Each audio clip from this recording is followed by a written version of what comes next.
It's Wednesday, November 6th, 2024. It's finally over. Next on the AM Update.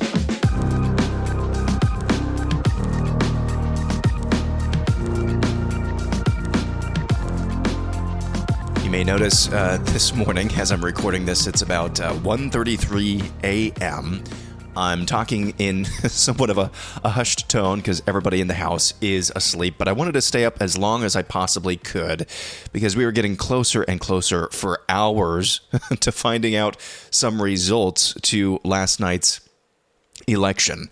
And I'm also talking in hushed tones because I've got a little bit of a cold going on as well. That's making its way through the house. But for those of you who went to bed, and this is maybe the first piece of news you'll consume in the morning, it appears, and it is likely now, it's all but done. Donald Trump will become the 47th president of the United States. He's on track, as of this recording, to sweeping the swing states. The United States Senate is somewhere between in control to firmly in control of the United States. The Republicans, I should say, are firmly in control of the United States Senate. I'm seeing anywhere from 54 to 56 seats that they'll have. Going to have to wait, I think, a little bit longer to see where the House of Representatives shakes out. But this was really an astounding night, and it looked good from the get-go.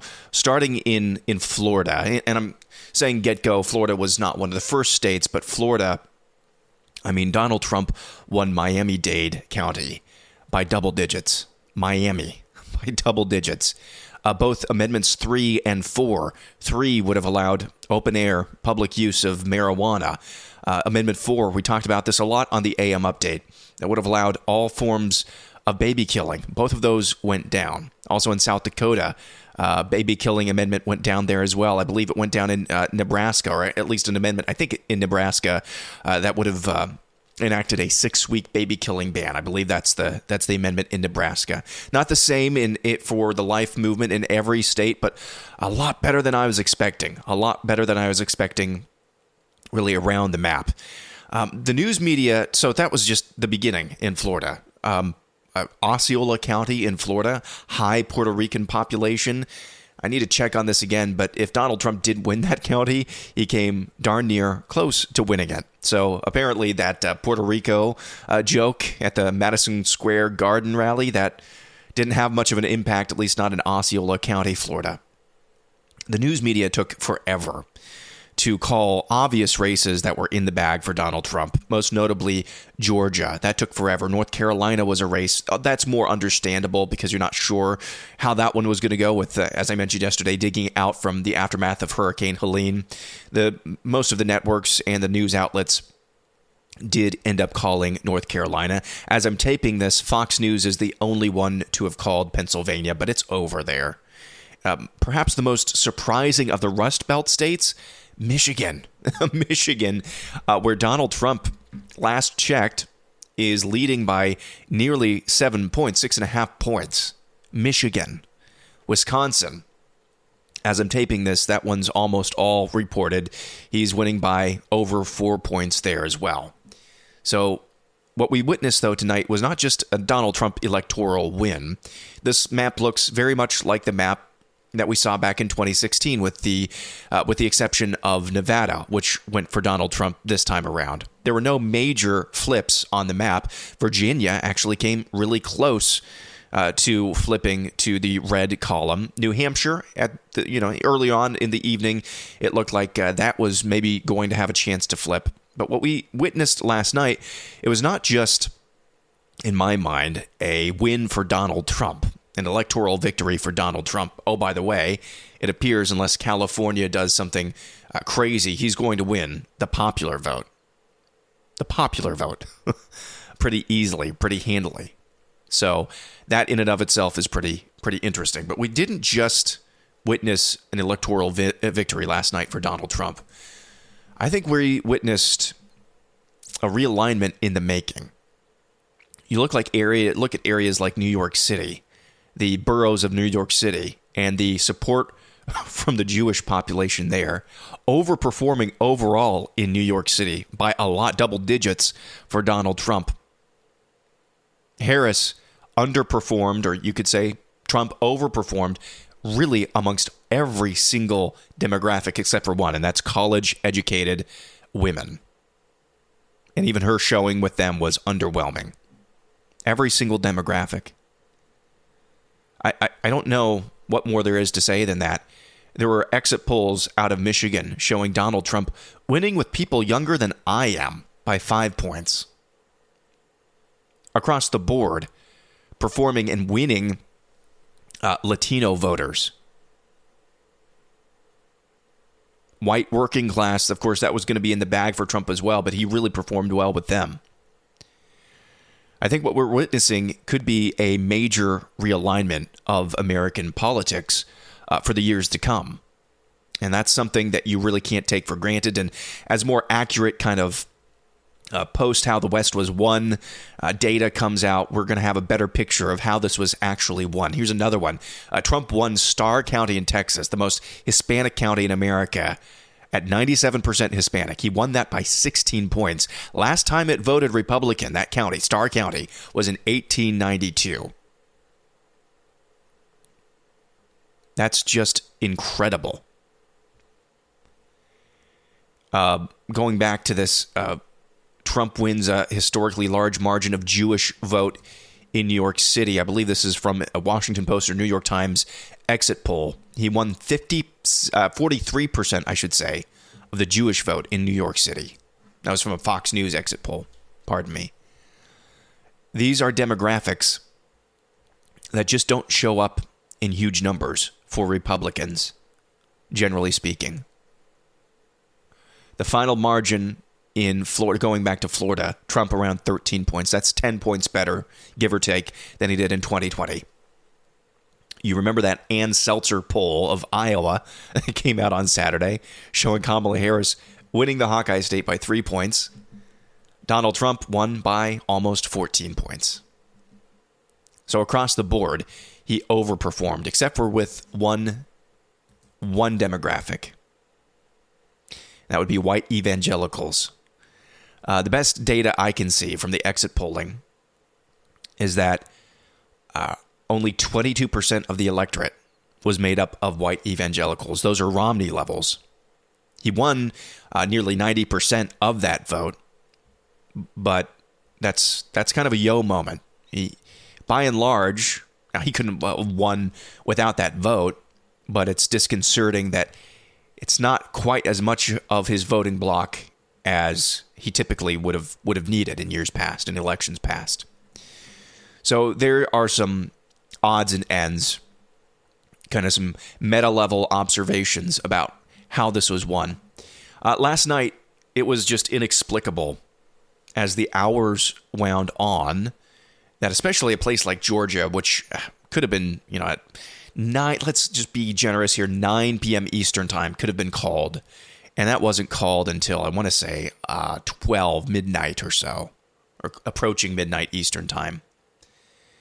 Fox News didn't call Pennsylvania until about 1:30 Eastern time.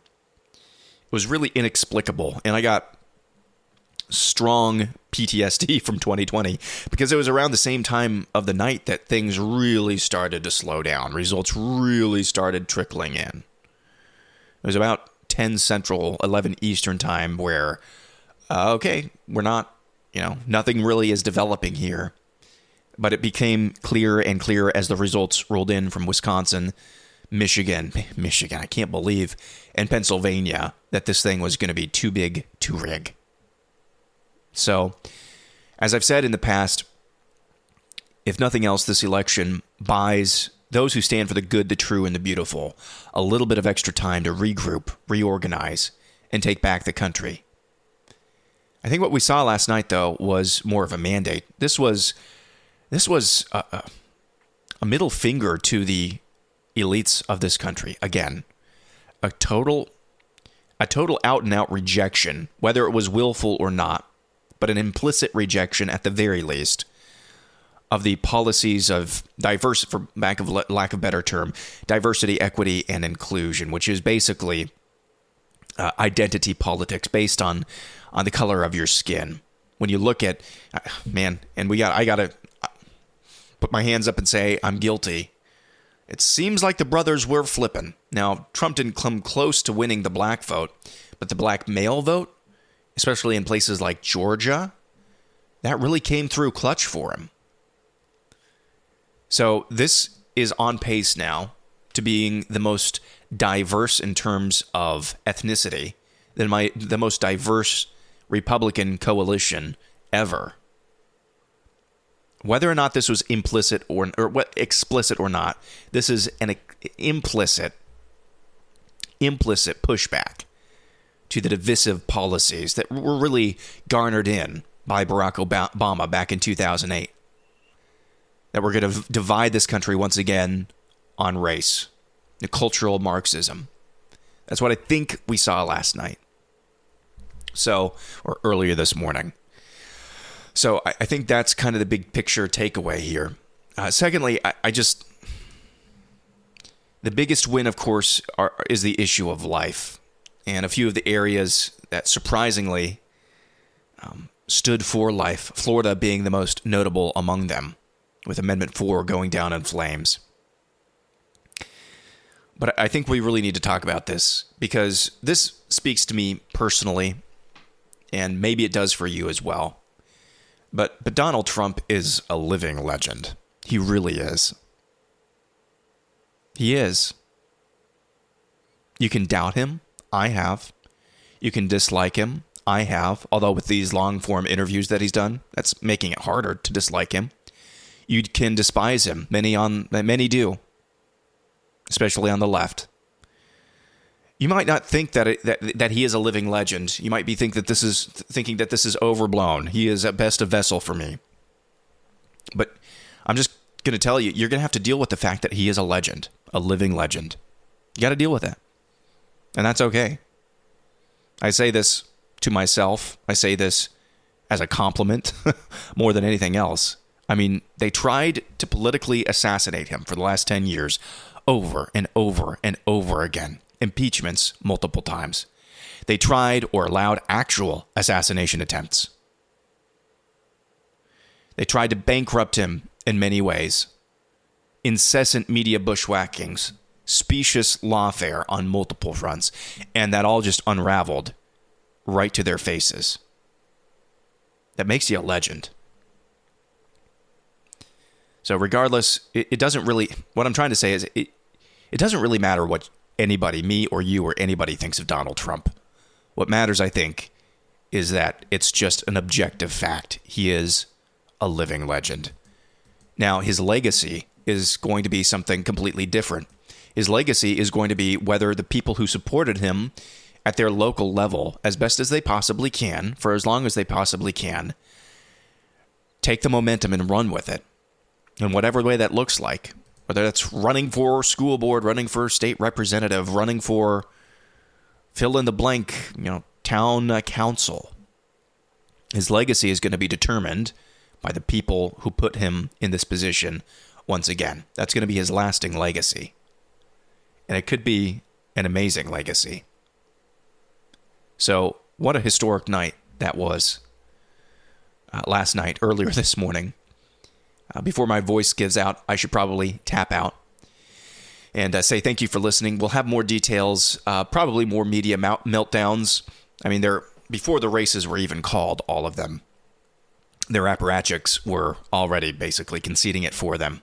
And it was glorious to behold. Glorious to behold indeed. All right, what day is it? It's Wednesday now. I guess we'll see you on Thursday. I need to go get some sleep. Probably fall asleep with some cough drops in my mouth as well. Thanks for listening. We'll be back at it again tomorrow. I'm Aaron McIntyre, and this is the AM Update.